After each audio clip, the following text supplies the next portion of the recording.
Mwanza Central. Thank you very much, Right Honorable Speaker. Let me congratulate you since this is my first time to rise in this house. Zakunyumba ya Malamulo. Mu klipi Felix Njawala akuuza nyumba ya Malamulo kunena kuti sizoyenera amene ali leader of opposition olemekezeka atchola Banda kuti aziyima mnyumbayi ndi kuzuzula kumangidwa kwa anyamata azikwanje pomachita kunena kuti iwowa boma lawo linali boma la nkhanza kwambiri komanso boma lakupha nde sizoona kuti munthu amene m'manja mwake muli magazi azizuzula anzake. Tikulandireni kwina kulikonse kumene muli pa Malawi Today. Malawi lero tikhale limodzi pamene tikupasireni kuyankhula kwa Felix Njawala komanso akweni. Very much, Right Honorable Speaker. Let me congratulate you since this is my first time to rise in this house. Mr. Speaker, I just wanted to find out if it is in order for the leader of opposition, who was a cabinet minister in a government that lost power just 2 months ago, a government that practiced nepotism, tribalism, criminality, to stand in this house and condemn the same. Doctrine of equity, Mr. Speaker, demands that he who comes to equity must come with clean hands. Is it in order for somebody who has dirty hands to come and demand equity?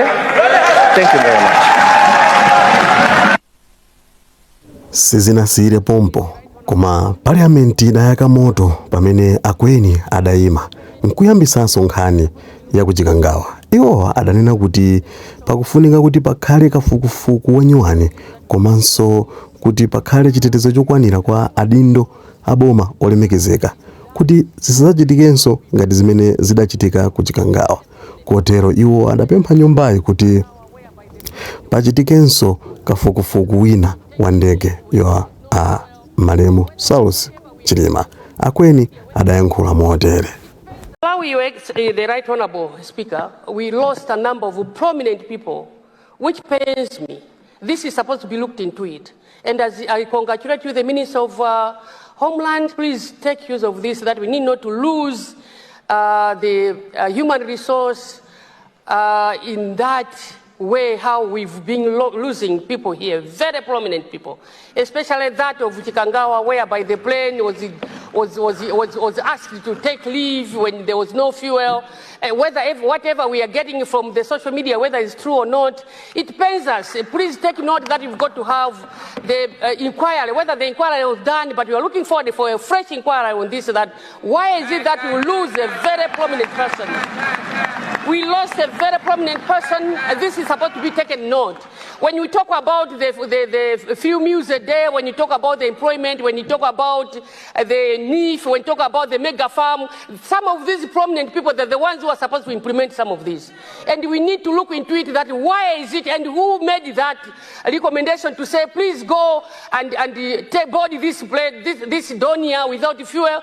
This person is supposed to be taken on book. Why is it that they allowed those things to happen?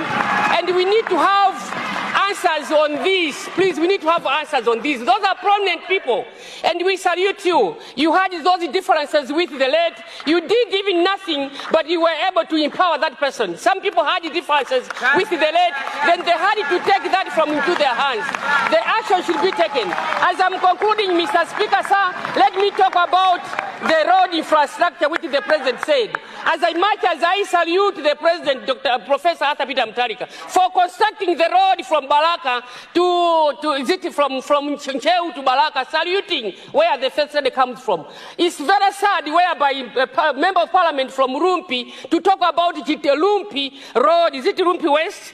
Rumpi, whereby some of these prominent people were coming from, the road was not even being constructed. That's very sad, and that should not be repeated. Where prominent people are coming from, let's respect them, and let's constructing projects which are not supposed to be constructed.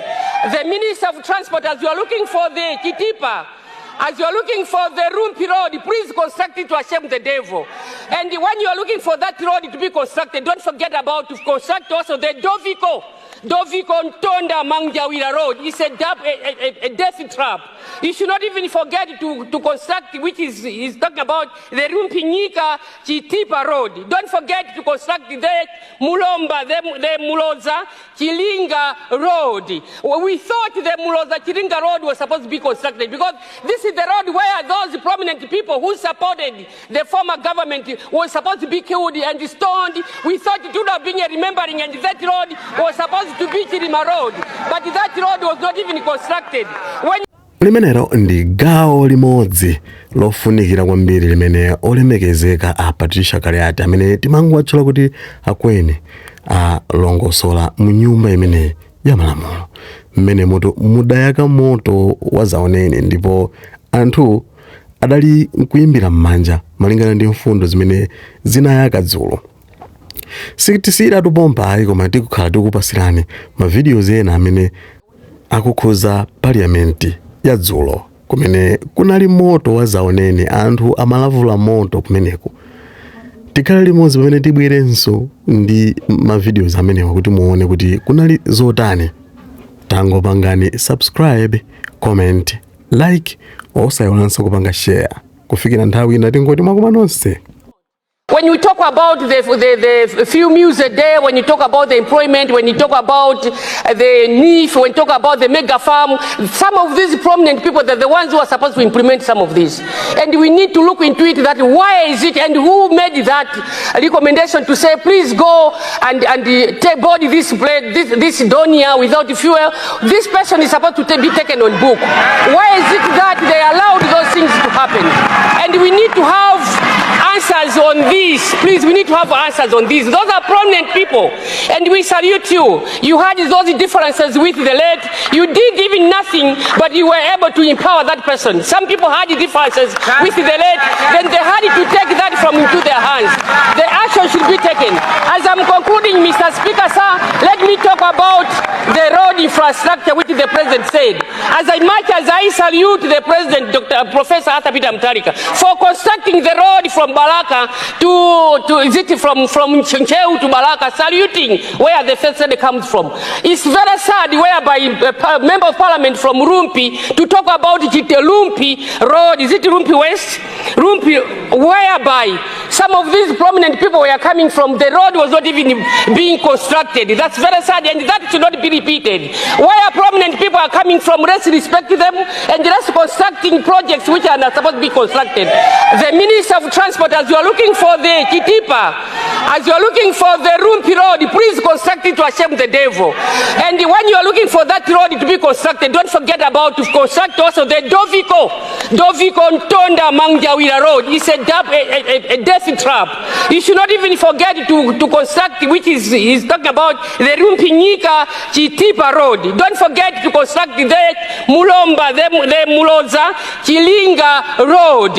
We thought the Muloza Chilinga Road was supposed to be constructed because this is the road where those prominent people who supported the former government were supposed to be killed and stoned. We thought it would have been a remembering, and that road was supposed to be Chilima Road, but that road was not even constructed.